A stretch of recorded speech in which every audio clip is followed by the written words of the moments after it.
ആ ഇടതുപക്ഷ സർക്കാരിന് ഇനിയും തുടർച്ചയുണ്ടാവരുത് എന്ന ഒരു രാഷ്ട്രീയ അജണ്ടയിൽ നിന്നുകൊണ്ടാണ് സഖാക്കളെ ആകെ സംഘാവ് ആക്കാനുള്ള, അതൊരു മൗദൂദിസ്റ്റ് പരികൽപ്പനയാണ്. കമ്മ്യൂണിസ്റ്റുകാരൊക്കെ എന്താണ്, സംഘാവാണ്. അവരൊക്കെ ഹിന്ദുത്വവാദികളാണ്. RSSകാർക്കും മൗദൂദിസ്റ്റുകൾക്കും എന്താണ് പ്രതിരോധിക്കാൻ പറ്റില്ല, അതിനെ എതിർക്കാൻ അവർക്ക് കഴിയില്ല. അപ്പോൾ ഈ മലപ്പുറം ജില്ലക്കെതിരായിട്ടുള്ള ആരോപണങ്ങൾ വലതുപക്ഷ ശക്തികളിലൂടെ ഉയർത്തിക്കൊണ്ടുവന്നപ്പോൾ നമ്മുടെ അസംബ്ലിക്കകത്ത് തന്നെ എന്താണ് മലപ്പുറം ജില്ല, ആരാണ് വാര്യംകുന്നത്ത് കുഞ്ഞഹമ്മദ് ഹാജി, ആരാണ് ആലി മുസ്ലിയാർ, ആരാണ് ഉമർ ഗാസി എന്നൊക്കെ തുടങ്ങിയിട്ടുള്ള കാര്യങ്ങൾ നമ്മുടെ ഏറനാടിൻ്റെ, നമ്മുടെ മലബാറിൻ്റെ ചരിത്രവുമായി ബന്ധപ്പെട്ട സ്വാതന്ത്ര്യ സമരത്തിൻ്റെ, ബ്രിട്ടീഷുകാർക്കെതിരായിട്ടുള്ള ദേശീയ പ്രതിരോധത്തിൻ്റെ ഈ ആത്മീയ പുരുഷന്മാരെയൊക്കെ അതിശക്തമായി അസംബ്ലിക്കകത്ത് പരിചയപ്പെടുത്തി ചരിത്രം എന്താണെന്ന് അതിനെക്കുറിച്ചൊക്കെ വിസ്മരിച്ച് കളഞ്ഞ ആളുകളെ ഓർമ്മപ്പെടുത്തിയ ആളാണ് ആര്? സഖാവ് സ്വരാജ്. അയോധ്യയിലെ ക്ഷേത്രം പൊളിച്ചാണ് ബാബർ ഉണ്ടാക്കിയത് എന്ന വിരുദ്ധമായ വ്യാഖ്യാനങ്ങൾ വന്നപ്പോൾ ആ വ്യാഖ്യാനങ്ങളെ പ്രതിരോധിക്കാൻ കോൺഗ്രസിൻ്റെ ഭാഗത്ത് നിന്ന് ഏതെങ്കിലും ബുദ്ധിജീവി വന്നതായിട്ട് നമുക്കാർക്കും അറിയില്ല. മലബാറിൽ മുസ്ലിങ്ങൾക്ക് പള്ളി പണിയാൻ അവകാശം ഉണ്ടായിരുന്നു. നിയമപരമായി മറ്റ് മതവിഭാഗങ്ങളെപ്പോലെ ആരാധനാലയങ്ങൾ പണിയാൻ മുസ്ലിങ്ങൾക്ക് അനുമതി ഉണ്ടായിരുന്നില്ല, നിയന്ത്രണങ്ങളായിരുന്നു. സർക്കാരിൻ്റെ സ്പെഷ്യൽ പെർമിഷൻ വാങ്ങിക്കണം. അതെടുത്തു കഴിഞ്ഞതാരാ? EMS സർക്കാരാണ്. EMSനോട് തങ്ങൾ വിമോചന സമരത്തിൽ പങ്കെടുത്തതിൽ ഏറ്റു പറഞ്ഞത്. KP ശശികല, പ്രജീഷ് വിശ്വനാഥ്, TP സെൻകുമാറിനെ പോലെയുള്ള ആളുകളാണ് ഇത്തരം ആരോപണങ്ങൾ, ഈ അമ്പലവുമായി ബന്ധപ്പെട്ടിട്ടുള്ള വർഗീയമായിട്ടുള്ള വാദങ്ങൾ ഉന്നയിക്കുന്നത്. എന്നാൽ ഇവർക്കത് ഒന്നും എതിരെയായിട്ട് കേസ് എടുക്കാത്തത് എന്തുകൊണ്ടാണ്? പിണറായി സർക്കാർ എന്തുകൊണ്ടാണ് കേസ് എടുക്കാത്തത്? അത് RSSുമായിട്ടുള്ള ഒരു അഡ്ജസ്റ്റ്മെന്റ് ആണ് എന്നുള്ള ആരോപണത്തെ എങ്ങനെയാണ് കാണുന്നത്? ഈ സെൻകുമാറിനെ എല്ലാ അർത്ഥത്തിലും സംരക്ഷിച്ചത് മീഡിയ വണ്ണല്ലേ, എന്ത് സംശയമുള്ളത്? കേരളത്തിലെ ഇടതുപക്ഷ യൂത്ത് ലീഡേഴ്സിൽ ഒരു പ്രൊമിനൻ്റായ ലീഡറാണ് M സ്വരാജ്. അദ്ദേഹത്തിനെതിരെ വലിയ രൂപത്തിലുള്ള വ്യാജ ആരോപണങ്ങൾ കഴിഞ്ഞ ദിവസങ്ങളിൽ നമുക്ക് കാണാൻ സാധിച്ചു. പ്രജീഷ് വിശ്വനാഥിനെ അദ്ദേഹം സന്ദർശിച്ചു എന്ന് പറഞ്ഞിട്ടുള്ള ഒരു ചിത്രം വരികയും വലിയ രൂപത്തിൽ അദ്ദേഹത്തിനെതിരെ ഫേസ്ബുക്കിലൊക്കെ അദ്ദേഹം ഹിന്ദുത്വവാദിയാണ് എന്നുള്ള രൂപത്തിലുള്ള ആരോപണങ്ങൾ വരുന്നുണ്ട്. ഒരു കാലത്ത് അദ്ദേഹം ഇസ്ലാമിൻ്റെ ആളാണ് എന്നുള്ളത് വന്നിട്ടുണ്ടായിരുന്നു. ഈ പാലസ്തീൻ ഇസ്രായേൽ വിഷയത്തിലൊക്കെ അദ്ദേഹത്തിൻ്റെ നിലപാട്, പാകിസ്ഥാനിലെ യുദ്ധവുമായി ബന്ധപ്പെട്ടുള്ള അദ്ദേഹത്തിൻ്റെ നിലപാടിലൊക്കെ അദ്ദേഹം ഇസ്ലാമികവാദിയാണ് എന്നുള്ള ആരോപണം വന്നു. അതിനുശേഷം ഇപ്പോൾ വലിയ രീതിയിൽ, പ്രത്യേകിച്ച് നിലമ്പൂർ തെരഞ്ഞെടുപ്പിന് ശേഷം വലിയ രീതിയിൽ അദ്ദേഹത്തിനെതിരെ അദ്ദേഹം ഹിന്ദുത്വവാദിയാണ് എന്നുള്ള ആരോപണങ്ങളും വ്യാജ ആരോപണങ്ങൾ വന്നുകൊണ്ടിരിക്കുന്നു.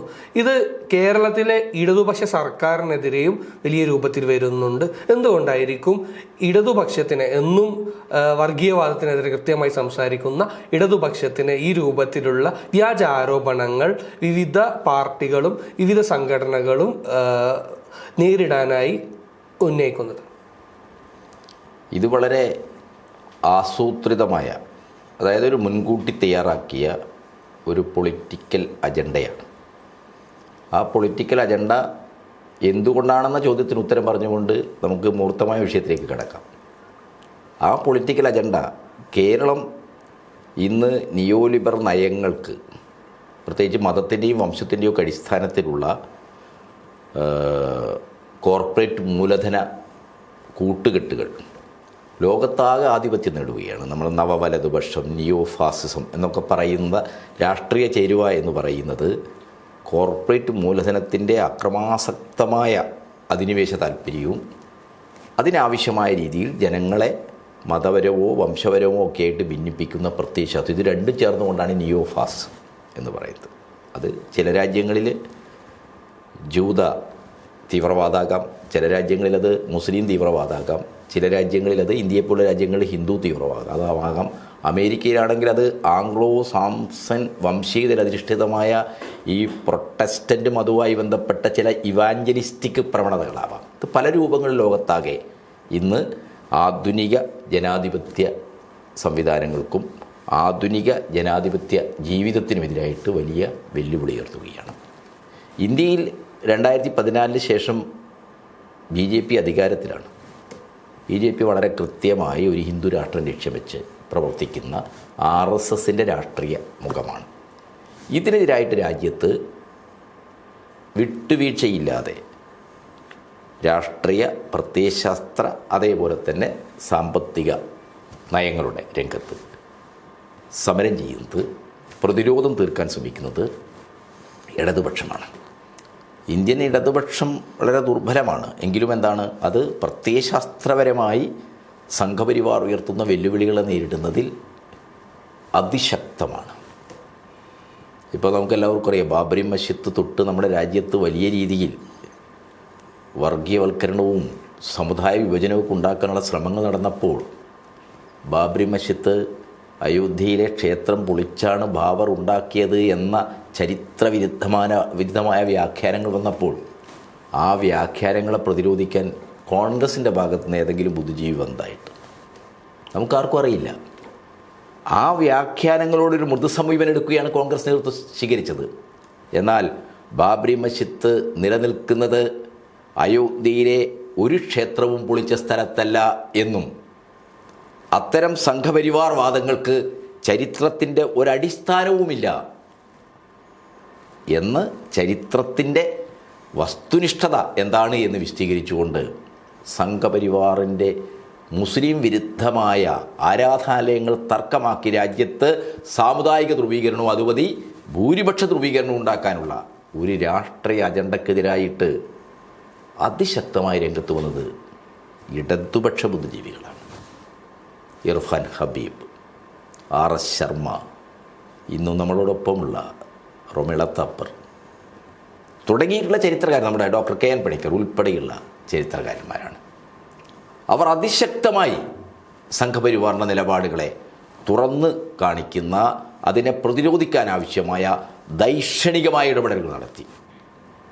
അതില്ലായിരുന്നുവെങ്കിൽ എന്തായിരുന്നു സ്ഥിതി രാജ്യത്തിൻ്റെ? ഏകപക്ഷീയമായി സംഘപരിവാർ പറയുന്നതെല്ലാം രാജ്യത്തിൻ്റെ ചരിത്രമാകും. മുസ്ലിങ്ങൾ രാജ്യവിരുദ്ധരാകും, ബാബർ വിദേശാക്രമിയാകും, അപ്പോൾ രാമൻ ദേശീയ പുരുഷനാവും. ഇതിനെയൊക്കെ പ്രത്യയശാസ്ത്ര രംഗത്ത് ചോദ്യം ചെയ്തത്, അതിനെ പ്രതിരോധിച്ചത് ഇടതുപക്ഷമാണ്. അതുകൊണ്ട് തന്നെ ഇടതുപക്ഷത്തെ എല്ലാ അർത്ഥത്തിലും സർവ്വ വലതുപക്ഷ ശക്തികളും, അത് കോൺഗ്രസ്സിൽ അണിനിരക്കുന്ന വലതുപക്ഷമായാലും BJPയുടെ ഭാഗമായി നിൽക്കുന്ന തീവ്ര വലതുപക്ഷമായാലും എല്ലാ വലതുപക്ഷ ശക്തികളും ഒന്നിച്ചു നിന്ന് അതിനെ തകർക്കാനുള്ള നീക്കമാണ് നടത്തുന്നത്. പക്ഷേ കേരളം, ബംഗാളും ത്രിപുരയിലൊക്കെ തിരിച്ചടി ഉണ്ടായപ്പോഴും കേരളം എന്താണ്, അതിനെ പ്രതിരോധിച്ചു, ഇടതുപക്ഷം ദുർബലപ്പെടാതെ നിന്നു എന്നുള്ളതാണ്. ഇന്ത്യയിൽ നിയോലിബറൽ നയങ്ങൾക്കും വർഗീയതക്കുമെതിരായിട്ടുള്ള ഏക പ്രതിരോധ മേഖലയാണിന്ന് ഒരു കേരളമെന്ന് പറയുന്നത്. ഇന്ത്യയിലെ ഏക ഇടതുപക്ഷ സർക്കാരാണ് കേരളത്തിന് എടുക്കുന്നത്. ആ ഇടതുപക്ഷ സർക്കാരിന് ഇനിയും തുടർച്ചയുണ്ടാവരുത് എന്ന ഒരു രാഷ്ട്രീയ അജണ്ടയിൽ നിന്നുകൊണ്ടാണ് സഖാക്കളെ ആകെ സംഘാവ് ആക്കാനുള്ള, അതൊരു മൗദൂദിസ്റ്റ് പരികൽപ്പനയാണ്. കമ്മ്യൂണിസ്റ്റുകാരൊക്കെ എന്താണ്, സംഘാവാണ്.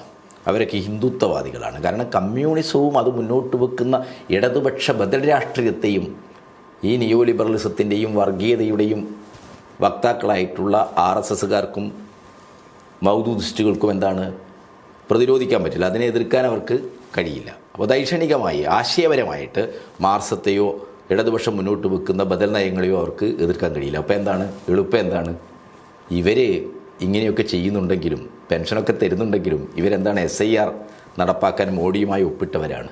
ഇവരെന്താണ് മുണ്ടെടുത്ത മോഡിയാണ്. ഇവരെന്താണ് സംഘാവാണ്. ഇപ്പോൾ സഖാവ് സ്വരാജിനെ പോലുള്ള ആളുകൾ, ഇവിടെ ഫഹീം സൂചിപ്പിച്ചതുപോലെ തന്നെ നമ്മുടെ ഈ പുതിയ തലമുറയിലെ രാഷ്ട്രീയ നേതാക്കളിൽ വളരെ പ്രമുഖനാണ്. കാര്യങ്ങൾ പഠിക്കുന്ന രാഷ്ട്രീയം എന്ന് പറയുന്നത് കടുത്ത സാമൂഹ്യ വിശകലനവും അതിൻ്റെ അടിസ്ഥാനത്തിലുള്ള സമീപനങ്ങൾ സ്വീകരിക്കലും ആണ് സമൂഹത്തെ പുരോഗമനകരമായി വിപ്ലവകരമായി പുനർനിർമ്മിക്കുന്ന ഒരു പൊളിറ്റിക്സാണ് മാർക്സിസ്റ്റുകളുടെ പൊളിറ്റിക്സ്.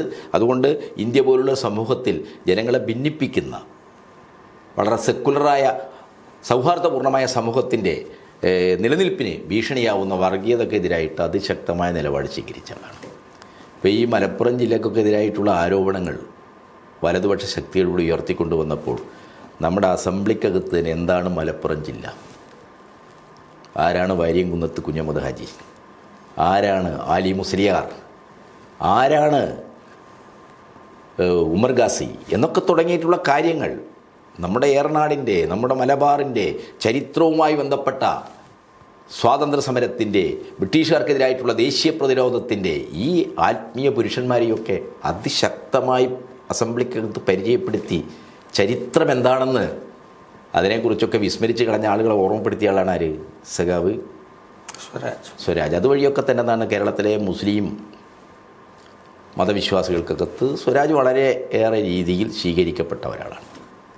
അങ്ങനെ സ്വീകരിക്കപ്പെടരുത് എന്നുള്ളതാണ് RSSകാരെ പോലെ തന്നെ മുസ്ലിം വർഗീയവാദികളുടെയും താല്പര്യം. കാരണം മുസ്ലിം ലീഗ് എന്ന് പറയുന്നത് മുസ്ലിം സമുദായത്തിലെ ആളുകളെ അടിസ്ഥാനപ്പെടുത്തി പ്രവർത്തിക്കുന്നൊരു പാർട്ടിയാണ്. ഞങ്ങളൊക്കെ മുസ്ലിം ലീഗിനെ ഒരു സമുദായ പാർട്ടി, പഞ്ചാബിലെ അകാലിദളിനെ പോലെ തന്നെ സിഖ് മതസമൂഹത്തെ വിശ്വാസികളെ അടിസ്ഥാനപ്പെടുത്തി പ്രവർത്തിക്കുന്ന ഒരു പാർട്ടി എന്ന രീതിയിലാണ് നമ്മളൊക്കെ വിശദീകരിക്കാൻ നിർവചിക്കാൻ ശ്രമിച്ചത്. അതിൻ്റെ അർത്ഥം എന്താണ്? അതിൻ്റെ അർത്ഥം മുസ്ലിം ലീഗ് ആ സമുദായത്തിൻ്റെ താല്പര്യങ്ങൾ സംരക്ഷിക്കുന്നു എന്നല്ല. ആ മുസ്ലിം സമുദായത്തിൻ്റെ താല്പര്യങ്ങൾ, വിദ്യാഭ്യാസ അവകാശങ്ങൾ, അവരുടെ പിന്നോക്കാവസ്ഥ പരിഹരിക്കാനുള്ള ഇത്തരം കാര്യങ്ങൾക്ക് വേണ്ടിയൊക്കെയാണ് ഞങ്ങൾ നിലകൊള്ളുന്നതെന്ന് പറഞ്ഞുകൊണ്ട് ആ സമുദായത്തിൻ്റെ സമുദായ ബലത്തെ ഒരു രാഷ്ട്രീയ സമ്മർദ്ദ ശക്തിയാക്കി മുസ്ലിം ലീഗിലെ സമ്പന്നരായ ആളുകളുടെ താല്പര്യം സംരക്ഷിക്കാനാണ് ആ പാർട്ടി എല്ലാ കാലത്തും ശ്രമിച്ചത്. മുസ്ലിം ലീഗിൻ്റെ രൂപീകരണ ചരിത്രമൊക്കെ എടുത്തു നോക്കിയാൽ നമുക്ക് അറിയാവുന്നതേ ഉള്ളൂ. അത് ബാഫക്കി തങ്ങൾ അതിൻ്റെ നേതൃത്വത്തിൽ വരുന്നതുവരെ അതെന്താണ്, അതൊരു എലൈറ്റ് ക്ലാസിൻ്റെ കുറേ സമ്പന്ന കുടുംബങ്ങളിൽ നിന്ന ഓരോ അഭിഭാഷകരുടെയും കച്ചവടക്കാർ വാണിജ്യ ഗ്രൂപ്പുകളുടെയും പാർട്ടി മാത്രമായിരുന്നു. 1957 കേരളം ഉണ്ടായി ആദ്യത്തെ തെരഞ്ഞെടുപ്പ് നടന്ന് കമ്മ്യൂണിസ്റ്റ് പാർട്ടി അധികാരത്തിൽ വന്നപ്പോൾ ഈ സമ്പന്ന വർഗ താല്പര്യത്തിന് ഫ്യൂഡൽ അധികാര ശക്തികൾക്കെതിരായിട്ട് ഈ EMS സർക്കാർ ഭൂപരിഷ്കരണമൊക്കെ കൊണ്ടുവരുമെന്ന് പറഞ്ഞപ്പോൾ സാർവത്രിക വിദ്യാഭ്യാസമൊക്കെ നടപ്പാക്കി ഇവിടുത്തെ സ്കൂൾ മാനേജ്മെൻറ്റുകളെ നിയന്ത്രിക്കുമെന്നൊക്കെ വന്നപ്പോൾ എന്താണ് ഇവിടുത്തെ എല്ലാ സമ്പന്ന സമുദായ സവർണ ശക്തികളൊപ്പം നിന്ന് EMS സർക്കാരിനെ അട്ടിമറിക്കാനുള്ള കുപ്രസിദ്ധമായ വിമോചന സമരത്തിൽ പങ്കെടുത്ത പാർട്ടിയാണ് ഇത് മുസ്ലിം ലീഗ്. പക്ഷേ EMS സർക്കാർ വന്ന് ഭൂപരിഷ്കരണം നടപ്പാക്കിയപ്പോഴാണ് ഇന്നത്തെ മലബാർ ഉണ്ടായത്. ഇന്ന് മലപ്പുറം ജില്ല എന്നൊക്കെ നമ്മൾ പറയുന്ന മലപ്പുറം ജില്ലയിലെ സാധാരണക്കാരായ ജനങ്ങൾക്ക് ഭൂമി കിട്ടിയത് കുടിയാന്മാരായിരുന്നല്ലോ. ആ കുടിയാന്മാരുടെ ഏറ്റവും പ്രധാനപ്പെട്ട ആവശ്യം എന്തായിരുന്നു? ഭൂമിയായിരുന്നു. ഭൂമി ആരുടെ കൈകളിലായിരുന്നു? വളരെ ന്യൂനപക്ഷം വരുന്ന ബ്രാഹ്മണ സവർണ ജന്മികളുടെ കൈകളിലായിരുന്നു. ആ ജന്മിത്ത ഉടമസ്ഥതയെ ബ്രാഹ്മണിക്കരായ സവർണജാതി അധിഷ്ഠിതമായ മലബാറിലെ ഭൂബന്ധങ്ങളിൽ വിപ്ലവകരമായ മാറ്റം വരുത്തി കുടിയാന്മാർക്കൊക്കെ ഭൂമി കൊടുത്തതരാ കമ്മ്യൂണിസ്റ്റ് പാർട്ടിയാണ്. അങ്ങനെയുള്ള നടപടികളിലേക്ക്, അതേപോലെ തന്നെ പിന്നോക്ക സംവരണം ഇന്ത്യയിൽ മണ്ഡൽ കമ്മീഷൻ റിപ്പോർട്ട് വന്ന 1990-കളിലെ BPC ഗവൺമെൻറ് വന്നപ്പോഴാണ് പിന്നോക്കക്കാർക്ക് സംവരണം കൊടുത്തത്. എന്നാൽ കേരളത്തിലോ 57 EMS സർക്കാർ എന്താണ്, പിന്നോക്ക ന്യൂനപക്ഷ സംവരണം ഏർപ്പെടുത്തി.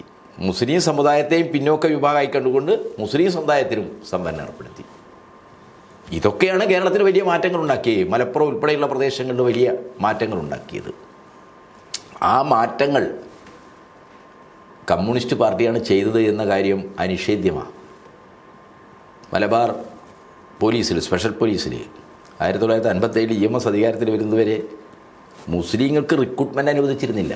ബ്രിട്ടീഷ് കൊളോണിയൽ കാലത്തുണ്ടായിരുന്ന ഒരു നിയമം, മുസ്ലിങ്ങളൊക്കെ ഫനാറ്റിക് മതഭ്രാന്തന്മാരാണ്, അവർക്ക് സേനയിൽ അംഗത്വം കൊടുക്കരുത്. അത് ഇന്ത്യൻ ഭരണഘടനയുടെ ആർട്ടിക്കിൾ 14 വിരുദ്ധമാണ് എന്ന് കൃത്യമായി തിരിച്ചറിഞ്ഞുകൊണ്ട് ആ വിവേചനം അവസാനിപ്പിച്ചതാരാ? EMSൻ്റെ സർക്കാരാണ്. എന്ന് മാത്രമല്ല, മലബാറിൽ അന്നത്തെ മദിരാശി പ്രസിഡൻസിയുടെ ഭാഗമാണല്ലോ, മദിരാശി സംസ്ഥാനത്തിൻ്റെ ഭാഗമാണല്ലോ മലബാർ. ആ മലബാറിൽ മുസ്ലിങ്ങൾക്ക് പള്ളി പണിയാൻ അവകാശം ഉണ്ടായിരുന്നു. നിയമപരമായി മറ്റ് മതവിഭാഗങ്ങളെപ്പോലെ ആരാധനാലയങ്ങൾ പണിയാൻ മുസ്ലിങ്ങൾക്ക് അനുമതി ഉണ്ടായിരുന്നില്ല, നിയന്ത്രണങ്ങളായിരുന്നു. സർക്കാരിൻ്റെ സ്പെഷ്യൽ പെർമിഷൻ വാങ്ങിക്കണം. അതെടുത്തു കളഞ്ഞതാരാ? EMS സർക്കാരാണ്. ആ വിമോചന സമരത്തിലൂടെ ആ സർക്കാരിനെ അട്ടിമറിക്കുന്നതിൽ ലീഗ് ആരുടെ കൂടെ നിന്നു? കോൺഗ്രസിൻ്റെ കൂടെ നിന്നു. പക്ഷേ വിമോചന സമരം കഴിഞ്ഞ് ലീഗിന് കാര്യം മനസ്സിലായി.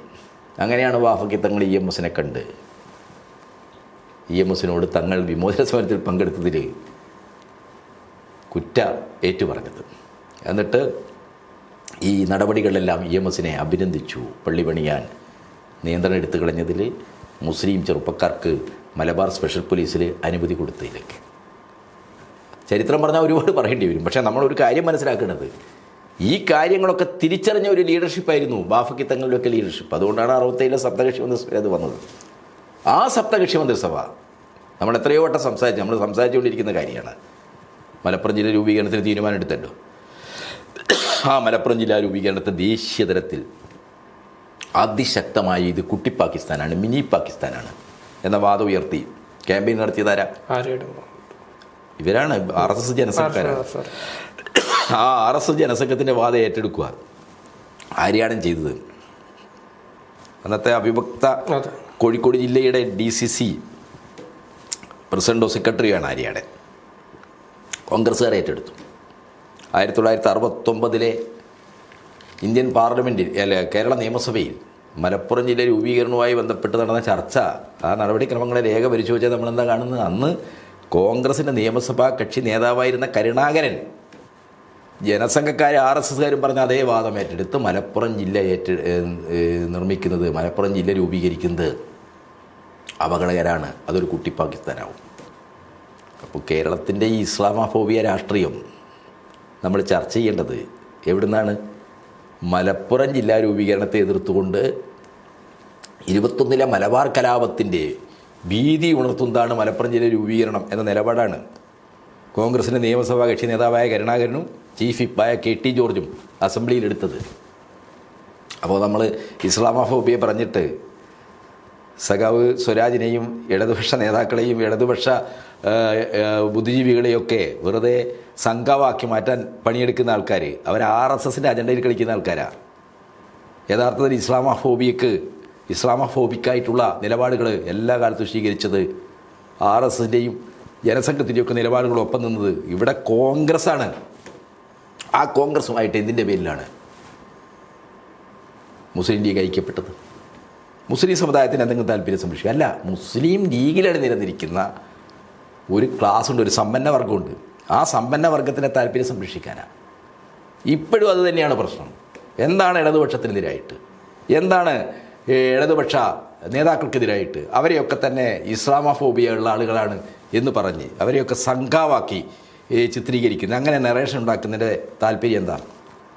കാരണം മുസ്ലിം കൺസോളിഡേഷൻ ലീഗ് ആഗ്രഹിക്കുന്നുണ്ട്, ജമാഅത്ത് ഇസ്ലാമി ആഗ്രഹിക്കുന്നുണ്ട്. എന്തിനു വേണ്ടിയിട്ട്? അവരടികളോട് നാട്ടിലെ മുസ്ലിം വീടുകളൊക്കെ ചെന്ന് പറഞ്ഞുകൊണ്ടിരിക്കുന്നത് എന്താണ്? മുസ്ലിങ്ങളൊക്കെ പാകിസ്ഥാനിൽ പോകേണ്ടി വരും. കഴിഞ്ഞ പഞ്ചായത്ത് തെരഞ്ഞെടുപ്പിൻ്റെ സമയത്ത് പല ജില്ലകളിലും അവർ വീട് കയറി നടത്തിയ പ്രചരണം എന്താ? അതിൻ്റെ വീഡിയോ പുറത്തു വന്നല്ലോ. എന്താ പറഞ്ഞ SIR കൊണ്ടുവന്ന് പിണറായി വിജയനാണ്.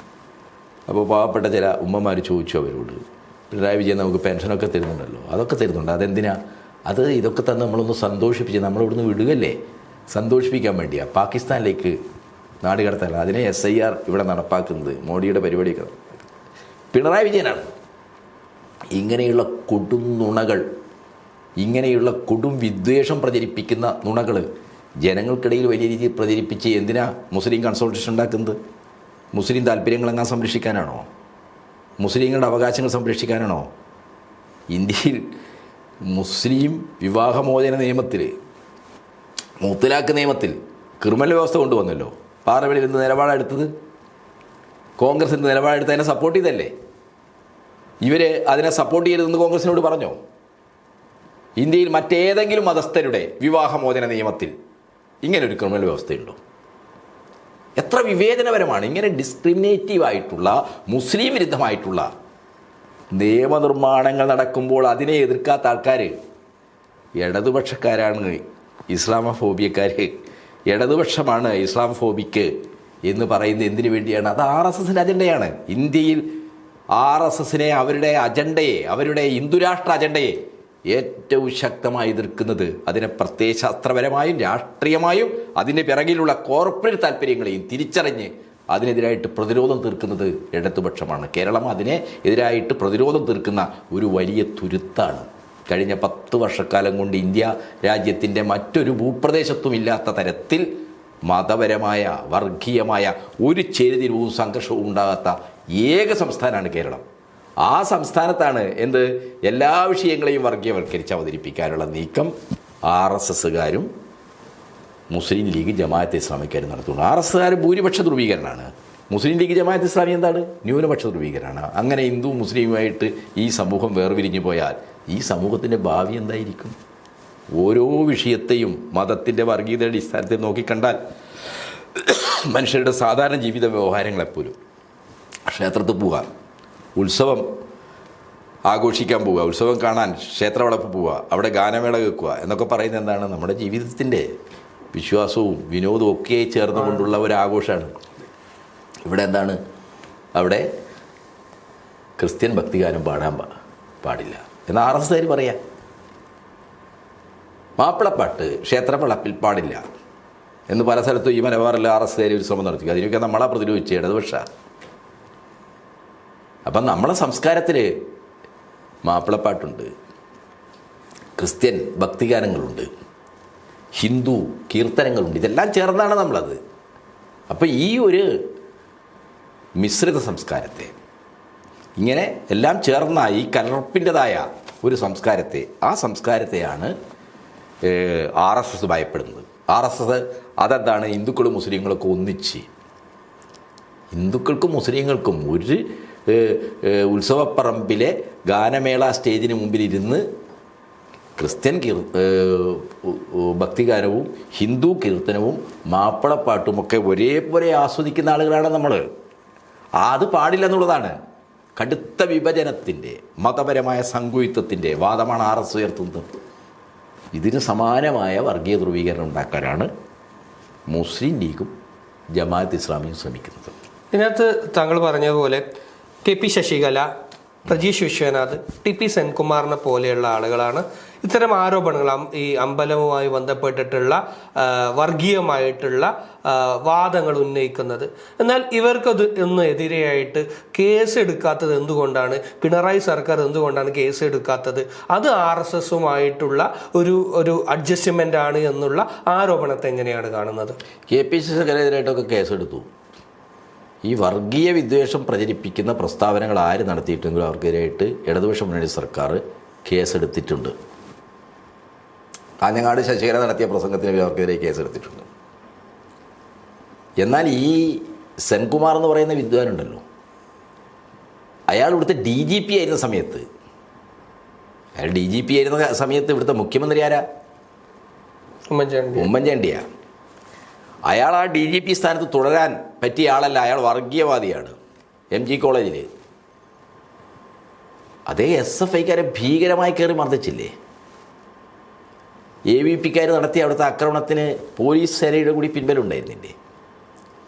ആ കേസിൽ പ്രതിയായിരുന്ന ഒരു AVPക്കാരന് അയാൾക്ക് പോലീസ് സെലക്ഷൻ കിട്ടും. അപ്പോൾ സെലക്ഷൻ കിട്ടണം എന്നാണ് വെരിഫിക്കേഷൻ അയാൾ പോകണമെങ്കിൽ ഈ കേസിന് അയാളെ റിലീസ് കൊടുക്കണം. അയാളുടെ പേരിലുള്ള കേസ് എടുത്തു കൊടുത്ത ആൾക്കാരല്ലേ ഉമ്മൻചാണ്ടിയുടെ മുസ്ലിം ലീഗുള്ള ഗവൺമെൻറ് ആയിരുന്നില്ലേ അത്? അപ്പോൾ ഈ പ്രചരണങ്ങളൊക്കെ നടത്തുന്ന അവരെല്ലാ കാലത്തും RSSും ജനസും പോയിട്ട് അഡ്ജസ്റ്റ് ചെയ്ത് പോയ ആൾക്കാർ, ഹിന്ദുത്വവാദികളെ അഡ്ജസ്റ്റ് ചെയ്ത ഈ വിദ്വേഷ പ്രചരണം നടത്തുന്ന ശശികലക്കെതിരായിട്ട് ഏതെങ്കിലും കോൺഗ്രസ് നേതാവ് പ്രസംഗിക്കുന്നത് ഫഹീം കേട്ടിട്ടുണ്ടോ? ഒരു വീഡിയോ കാണിച്ചു തരുമോ പ്രസംഗിക്കുന്നത് ശശികലക്കെതിരായിട്ട്? ഇവിടെ അത് വിവാദമാകുമ്പോൾ ഒരു സൈഡ് കമൻറ്റ്, ഇതിനെ പ്രതിരോധിക്കാൻ എന്തെങ്കിലും നീക്കങ്ങൾ അവർ നടത്തുന്നുണ്ടോ? ഈ സെൻകുമാറിനെ എല്ലാ അർത്ഥത്തിലും സംരക്ഷിച്ചത് മീഡിയ വണ്ണല്ലേ? എന്ത് സംശയമുള്ളത്? സെൻകുമാറിന് അർഹതപ്പെട്ട പ്രൊമോഷൻ കൊടുക്കുന്നില്ല, തസ്തിക കൊടുക്കുന്നില്ല എന്നൊക്കെ പറഞ്ഞിട്ട് ഇവിടെ ചർച്ചകളൊക്കെ ഉയർത്തിക്കൊണ്ടുവന്നതിൽ പ്രധാനപ്പെട്ട പങ്ക് മീഡിയ വണ്ണില്ലേ? മറ്റു മാധ്യമങ്ങളിപ്പം മീഡിയ വണ്ണ് പങ്കുണ്ടല്ലോ. അപ്പോൾ അവരെ സംബന്ധിച്ചിടത്തോളം ഹിന്ദുത്വവാദികൾ അവരുടെ ശത്രുക്കളല്ല. ഹിന്ദുത്വവാദികളെ എതിർക്കണതായിട്ടും അവർ കാണുന്നില്ല. ഹിന്ദുത്വവാദത്തെ ഉപയോഗിച്ച് എങ്ങനെ CPMനെ ഇടതുപക്ഷത്തെയും മുസ്ലിം മതവിശ്വാസികളിൽ നിന്ന്, മുസ്ലിം ജനസമൂഹത്തിൽ നിന്ന് അകറ്റാം, ഇതാണ് അവരുടെ അജണ്ട. ഇത് കാലാകാലമായി അവർ പ്രയോഗിച്ചുകൊണ്ടിരിക്കുന്ന അജണ്ടയാണ്.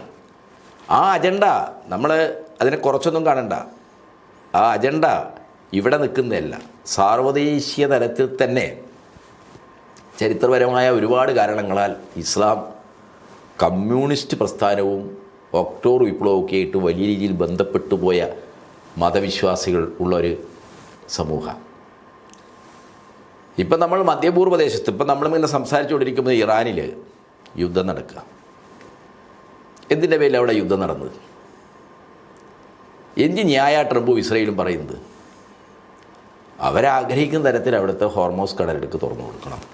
അവരാഗ്രഹിക്കുന്ന തരത്തിൽ അവിടുത്തെ എണ്ണ പ്രകൃതിവാതക മേഖലയിൽ അവർക്ക് മൈനിങ് ഒക്കെ നടത്താൻ അനുമതി വേണം.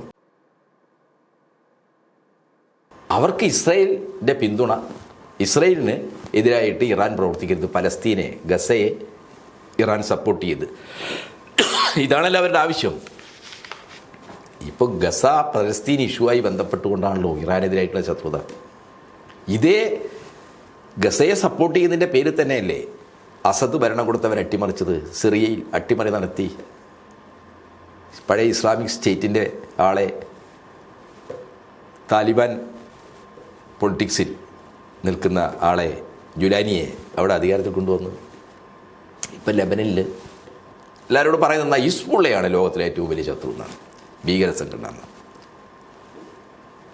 ഹിസ്ബുള്ള രൂപം കൊണ്ടെന്താ 80കളുടെ ആദ്യം ഷാറ്റ്ല അഭയാർത്ഥി ക്യാമ്പിൽ വലിയ കൂട്ടക്കൊലയാണ് നടന്നത്. ഈ നെതന്യാഹുവിൻ്റെ സയനിസ്റ്റ് ഭീകര സംഘങ്ങളാണ്, ഇർഗുൺ പോലുള്ള തീവ്രവാദ സംഘങ്ങളാണ് കൂട്ടക്കൊല നടത്തിയത്. 10,000-ങ്ങളാണ് മരിച്ചു വീഴുന്നത്, അരിഞ്ഞു വീഴ്ത്തുകയായിരുന്നു. ബോംബിട്ട് കൂടാരങ്ങളിൽ നിന്ന് ഓടിപ്പോകുന്ന മനുഷ്യരെ വളഞ്ഞു വെച്ചെന്നാണ് വെട്ടിക്കൊല്ലുകയായിരുന്നു. മനുഷ്യരുടെ ചോര കിനിയുന്ന, ചോര ഒഴുകുന്ന മണ്ണായിരുന്നു സാബ്ര ഷാറ്റ്ല. ഈ ഈജിപ്തിലേക്കുള്ള റഫ പാലത്തിൻ്റെ ഇരുഭാഗത്തുള്ള അഭയാർത്ഥി ക്യാമ്പുകളാണ്. അങ്ങനെ നടത്തിയ കൂട്ടക്കൊലകളിൽ അനാഥരായ മനുഷ്യരാണ്, അവരെ ചെറിയ കുഞ്ഞുങ്ങൾ, അവരൊക്കെ അവിടെ ലെബനിലൊക്കെയുള്ള ക്യാമ്പുകളിൽ അവർ വളർന്നു. അവരുണ്ടാക്കിയ പാർട്ടിയാണ് ഇത് Hezbollah. The name of God എന്നാണ്, ദൈവനാമത്തിൽ എന്ന പേരാണ് അവർ സ്വീകരിച്ചത്. ആ ഹിസ്ബുള്ള ഇസ്ലാമിക പ്രത്യയശാസ്ത്രത്തെ അടിസ്ഥാനമാക്കി ഉയർന്നു വന്ന സംഘടനയാണ്. പക്ഷേ അവരെന്താണ്, മതരാഷ്ട്രം. ജമാഅത്ത് ഇസ്ലാമിയെ പോലെ പൊളിറ്റിക്കൽ ഇസ്ലാമിസ്റ്റ് അല്ല അവരവിടെ, അവർ മതരാഷ്ട്രമല്ല. ഹിസ്ബുള്ളയും കമ്മ്യൂണിസ്റ്റ് പാർട്ടിയും ലെബനനിൽ ഒന്നിച്ചെന്നാണ് പ്രവർത്തിച്ച്, അവർ തെരഞ്ഞെടുപ്പിൽ ഒന്നിച്ചെന്നാണ് മത്സരിച്ചത്, ഒന്നിച്ചാണ് അവർ ഗവൺമെൻറ് ഉണ്ടാക്കിയത്. ഹിസ്ബുള്ള ലെബനനിലെ ഗവൺമെൻറ്റിന് നേതൃത്വം കൊടുത്ത പാർട്ടി. അതോടൊപ്പം തന്നെ ഹിസ്ബുള്ളക്ക് ഉണ്ട് ഈ പശ്ചിമേഷ്യക്കകത്ത് ഇസ്രയേലിൻ്റെ സയനിസ്റ്റുകളുടെയും അമേരിക്കയുടെ അധിനിവേശത്തെ പ്രതിരോധിക്കുന്ന പീപ്പിൾസ് മിലീഷ്യകളുണ്ട്, ജനകീയ സേനകളുണ്ട്. ആ ജനകീയ സേനകൾ വലിയ ഭീഷണിയാണ് ഇസ്രയേലിന്. അമേരിക്ക ഇസ്രയേലും ചേർന്ന് ഇറാൻ യുദ്ധം ആരംഭിച്ചതിന് ശേഷം 100 കണക്കിന് വരുന്ന ഹിസ്ബുള്ള പ്രവർത്തകരെയാണ് കൂട്ടക്കൊല ചെയ്തത്. ലെബനിൽ ബോംബിട്ട് തകർക്കുകയാണ്. എന്നിട്ട് ലോകത്തോട് പറയുകയാണ് ഹിസ്ബുള്ള ഒരു ഭീകരവാദ സംഘടനയാണ്. ഹിസ്ബുള്ള ഏറ്റവും കൂടുതൽ ഭീകരവാദ അംഗങ്ങളുള്ള സംഘടനയാണ്. ഏറ്റവും കൂടുതൽ ഈ ഭൂഗർഭ പടയറകളും ഭൂഗർഭ ആയുധക്കോപ്പുകളുള്ള സംഘടനയാണ് ഹിസ്ബുള്ള എന്ന് പറയാം. ഇതിനൊക്കെ എതിരായിട്ട് ഏത് കോൺഗ്രസ്സുകാരനാണ് അവിടെ സംസാരിക്കുന്നത്? ഏത് മുസ്ലിം ലീഗുകാരനാണ് സംസാരിക്കുന്നത്? അറബ് മേഖലയിലെ എണ്ണയും പ്രകൃതിവാദവും ലക്ഷ്യം വെച്ച് എത്രയോ ദശകങ്ങളായ അമേരിക്ക ആ മേഖലയിൽ നടത്തിക്കൊണ്ടിരിക്കുന്ന കൂട്ടക്കൊലകളെ, അതിനെതിരായിട്ട് നെഹ്റുവിൻ്റെ കാലം തൊട്ട് ഇന്ത്യ എടുത്ത നിലപാടിൽ നിന്ന് പിന്മാറി ഇസ്രയേലിൻ്റെ സ്ട്രാറ്റജിക് പാർട്ണർഷിപ്പിലേക്ക് കോൺഗ്രസ് ഭരിക്കുന്ന സമയത്താണ് ഇന്ത്യ മാറിയത്. മിസ്റ്റർ നരസിംഹറാവുവിൻ്റെ ഗവൺമെൻറ്റാണ്. 48-ൽ ഇസ്രയേൽ ഉണ്ടാകുമ്പോൾ എന്താ നമ്മുടെ രാജ്യം പറഞ്ഞത് ലോകത്തോട്?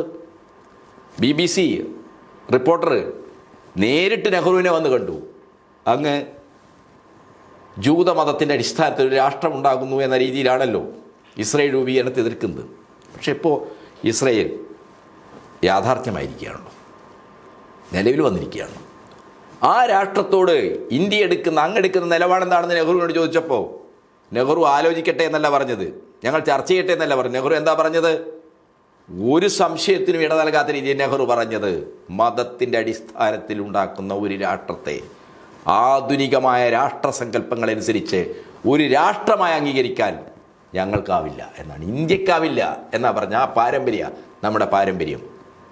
ആ നെഹ്റുവിൻ്റെ പാരമ്പര്യത്തിന് കാലുമാറിയിട്ടാണ് കോൺഗ്രസ് സർക്കാർ 1992 ഇസ്രയേലുമായിട്ട് നയതന്ത്രബന്ധം ഉണ്ടാക്കി. അന്ന് ഷിമോൺ പെരേസ് അന്നത്തെ പ്രധാനമന്ത്രി ഇന്ത്യയിൽ വന്നു, സ്വീകരിച്ചു. പ്രതിപക്ഷ നേതാവായിരുന്നത് സുഷമാ സ്വരാജ, BJPയുടെ സുഷമാ സ്വരാജും കോൺഗ്രസിൻ്റെ മന്ത്രിമാരും പോയി പാലം വിമാനത്താവളത്തിൽ ഈ ഷിമോൺ പെരേസിനെ സ്വീകരിച്ചു. ഡൽഹി നഗരത്തിലൂടെ ഹിന്ദു ഹീബ്രു ബായ് ബായ് വിളിച്ച് അവരെ എഴുന്നള്ളിച്ചു. സ്കൂൾ കുട്ടികളെ ഇസ്രയേൽ പതാകയും ഇന്ത്യൻ പതാകയും കൊടുത്തിട്ട് സ്കൂൾ കുട്ടികളെ കൊണ്ട് അവർക്ക് വലിയ രീതിയിൽ സ്വാഗതം വരിക. ആരതി ഒഴിഞ്ഞാണ് RSSകാരും കോൺഗ്രസ്സുകാരും പാലം വിമാനത്താവളത്തിൽ ഈ ഷിമോൺ പെരേസിനെ സ്വീകരിച്ചത്. ആരാ ഷിമോൺ പെരേസ്? ഞാൻ നേരത്തെ പറഞ്ഞില്ലേ, ഷബ്രാസ് അറ്റ്ല കൂട്ടക്കൊല. ആ കൂട്ടക്കൊലയിൽ പ്രതിയാണ്. ഹെഗലിലെ ഇൻ്റർനാഷണൽ കോടതിയിൽ വംശഹത്യക്ക് വിചാരണ കാത്തുകിടക്കുന്ന ആളായിരുന്നു ഷിമോൺ പെരേസ്. ആ ഷിമോൺ പെരേസിനെ തിരിച്ചു ഇവിടത്തേക്ക് കൊണ്ടുവന്നു. ഇന്ത്യയും ഇസ്രയേലുമായിട്ട് നയതന്ത്ര ബന്ധം ആരംഭിച്ചു. അതിൻ്റെ 25ാം വാർഷികം ആഘോഷിക്കാനാണ് മിസ്റ്റർ നരേന്ദ്രമോദി അവിടെ പോയത്. ഫെബ്രുവരി 25-ാം തീയതി അവിടെ പോയത്. 25-ാം തീയതി അവിടെ പോയി. അവിടെ നെതന്യാഹുവിനെ കണ്ട് ആലിംഗനം ചെയ്തു, എല്ലാ പിന്തുണയും കൊടുത്ത്. അതിൻ്റെ പിറ്റേ ദിവസമാണ് ഇസ്രയേൽ എന്ത് ചെയ്തത്? ഇറാനിലെ സ്കൂൾ കുട്ടികളുടെ എലിമെൻ്ററി സ്കൂളിന് ബോംബിട്ടത്. അപ്പോൾ ഈ സാർവദേശീയ തലത്തിൽ മനുഷ്യത്വത്തിനും മർദ്ദിത രാജ്യങ്ങൾക്കും അറബ് സമൂഹങ്ങൾക്കും നേരെ നടത്തുന്ന ആക്രമണത്തിൽ അവിടെയൊന്നും ഇസ്ലാമോഫോബിയ കാണുന്നില്ലല്ലോ കോൺഗ്രസ്. സയനിസത്തിൽ ഇസ്ലാമോഫോബിയ ഇല്ലേ? സഖാവ് സ്വരാജാണോ ഇസ്ലാമോഫോബിക്ക്? സയനിസത്തെ എതിർക്കുന്നുണ്ടോ? സയനിസ്റ്റുകളുമായി കൂട്ടുകൂടിയില്ലേ? 2023 ഹമാസ് ഒരു സംഗീത പരിപാടിക്ക് നേരെ നടത്തിയ ആക്രമണം കൊണ്ടാണ് ഇസ്രയേലിന് ഗസക്ക് നേരെ യുദ്ധം തുടങ്ങേണ്ടി വന്നത് എന്ന വാദം ഗുഡ്രാസ് പോലും, ആൻ്റോണിയോ ഗുഡ്രാസ് ഉണ്ടല്ലോ, UN സെക്രട്ടറി പോലും അംഗീകരിക്കുന്നില്ല. അദ്ദേഹം പറഞ്ഞ എന്താണ്? ഫെബ്രുവരി 23 മുമ്പും ആക്രമണം ഉണ്ടായിരുന്നു എന്നാണ്. എന്ന് പറഞ്ഞാൽ ഫെബ്രുവരി 23 മുമ്പ്, 2020 ഫെബ്രുവരി 23 മുമ്പ് ഇസ്രയേൽ തുടർച്ചയായി നടത്തിയ ആക്രമണങ്ങളുടെ പ്രതികരണം മാത്രമാണ് 2023 ഒക്ടോബറിലെ ആക്രമണം, ഒക്ടോബർ 7 ആക്രമണം. ഇപ്പോൾ പ്രിയങ്ക ഗാന്ധിയൊക്കെ പാർലമെന്റിൽ ഈ വത്തക്കയുടെ ബാഗൊക്കെ ഇട്ട് വന്ന് പലസ്തീന് അനുകൂലമായിട്ട് സംസാരിച്ചിട്ടുണ്ടല്ലോ. ഉണ്ട്. അതൊക്കെ രാജ്യത്ത് ഈ വലിയ പ്രതിഷേധങ്ങളൊക്കെ വരുമ്പോൾ അവർ മത്സരിക്കുന്നത് ഈ മലപ്പുറം ജില്ലയുടെ വലിയൊരു ഭാഗം വരുന്ന വയനാട് മണ്ഡലത്തിലാണല്ലോ. അപ്പോൾ അതെന്താണ്? അതൊരു ഷോ ആണ്. ഒരു പ്രത്യേക ഷോ ആണ്. അതല്ലാതെ അത് അവർക്ക് അവർ ഞങ്ങളെന്നാ ഇസ്രയേലുമായിട്ടുള്ള ഈ നയതന്ത്ര ബന്ധത്തിന് ഞങ്ങൾ എതിരാണെന്ന് പറയുന്നുണ്ടോ? ഇസ്രയേലിൻ്റെ പശ്ചിമേഷ്യൻ നയം എന്ന് പറയുന്നത് അമേരിക്കയുടെ അധിനിവേശ താല്പര്യങ്ങൾ ഉള്ളതാണെന്ന് കോൺഗ്രസ് പാർട്ടി കാണുന്നുണ്ടോ? അത്തരം നിലപാടുള്ള ആളുകളെയൊക്കെ പുകച്ചയടിക്കല്ലേ കോൺഗ്രസ് ചെയ്ത്? നമുക്കെല്ലാവർക്കും അറിയാലോ. മണിശങ്കർ അയ്യരുടെയൊക്കെ ഗതി എന്താ നമുക്കറിയാലോ. ഇറാൻ പൈപ്പ് ലൈൻ വഴി ഇന്ത്യയിലേക്ക് പ്രകൃതിവാതകം കൊണ്ടുവരാനുള്ള ധീരമായ ചില നിലപാടുകളിലേക്ക് പോയപ്പോഴല്ലേ റിലയൻസിന് വേണ്ടിയിട്ട്, അത് റിലയൻസിൻ്റെ താല്പര്യങ്ങൾക്ക് എതിരാണെന്ന് വന്നപ്പോഴല്ലേ അദ്ദേഹത്തെ പോച്ച് പുറത്തിയടിച്ചത്. അപ്പോൾ കോൺഗ്രസ് ഈ പശ്ചിമേഷ്യൻ മേഖലയിലെ അമേരിക്കൻ എണ്ണക്കുത്തകളുടെയും അവരുടെ ഈ മേഖലയിലെ രാഷ്ട്രീയമായതായിട്ടുള്ള സയനിസത്തിൻ്റെയും ചർച്ചക്കാരാണ്. അവരുമായിട്ട് സഹകരിച്ച് നിൽക്കുന്ന ആളുകളാണ്. അപ്പോൾ ലോകത്തിലെ ഏറ്റവും വലിയ ഇസ്ലാമോഫോബിയ പടർത്തുന്ന പ്രസ്ഥാനം സയനിസാണ്. അതിനെതിരായിട്ട് വിട്ടുവീഴ്ചയില്ലാത്ത നിലപാട് സ്വീകരിക്കുന്ന ഇവിടുത്തെ ഇടതുപക്ഷ പ്രസ്ഥാനത്തിലെ നേതാക്കളെയൊക്കെ ഇസ്ലാമോഫോബിക്കാണെന്നൊക്കെ പറഞ്ഞിട്ട് കളിക്കുന്നതിൻ്റെ കളി അത് ആർക്ക് വേണ്ടിയാണ്? സയനിസ്റ്റുകൾക്കും അമേരിക്കൻ സാമ്രാജ്യത്വത്തിന് വേണ്ടിയിട്ടാണ്. ഇപ്പോൾ ഇത്രയും തീവ്രമായ ഒരു ഇടതുപക്ഷ വിരുദ്ധത ലോകത്ത് ഈ കമ്മ്യൂണിസത്തെ അവസാനിപ്പിക്കാൻ വേണ്ടി അമേരിക്കൻ സാമ്രാജ്യത്വം പഠിച്ച പണി 18 നോക്കിയിട്ടുണ്ട്.